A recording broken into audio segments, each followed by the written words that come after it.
Hi guys! Bakit nga ba kailangan nating ihiwalay ang mga buried female natin sa ibang crayfish? Una, kasi nga guys, 'di ba kahit sa tao naman, pagbuntis, bawal nating i-stress, 'yun, bawal silang magutom, mainitan kasi nga syempre naglilihi, 'di ba? Ganoon din sa crayfish guys, pag nagdadalang kriling sila. Yan, kailangan nating malipat.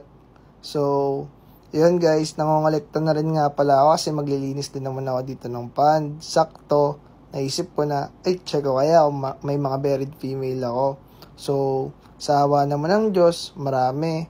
And kasi marami na rin kasi ako nakikita mga krillings dito. Yun, kagaya nung umalis kanina na kulay blue. Tapos dito naman guys, ayan no, nagalaw-galaw na yung mga krillings niya. Sobrang liliit ng gabutil. Sobrang dami ko kasing isda dito sa isang pond. Kinakain lang, sayang naman. So, ayan guys, kung mapapansin nyo, ayan, papakita ko dito. Medyo malabo lang guys, kasi hindi nagpo-focus yung camera. Ayan guys, so punong-puno guys, sobrang dami niyan. Tapos masasayang lang kasi kakainin lang ng mga isda ko. So, para maiwasan natin yun, is kailangan nating ihiwalay. Ayan guys, ayan o, nag-aaway na kagad o. Rambulan na kagad, wag naman.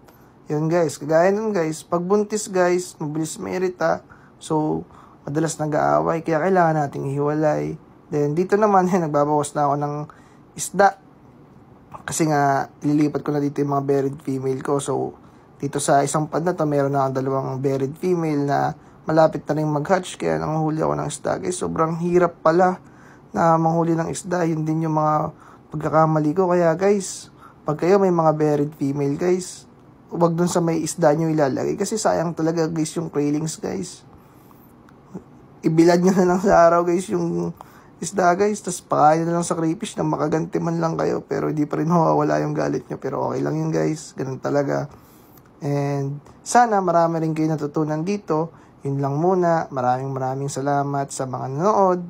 Yun, thank you guys, see you ulit sa next vid. Manghuli na muna ako dito kasi napakahirap guys, nagbibideo tapos nanguhuli.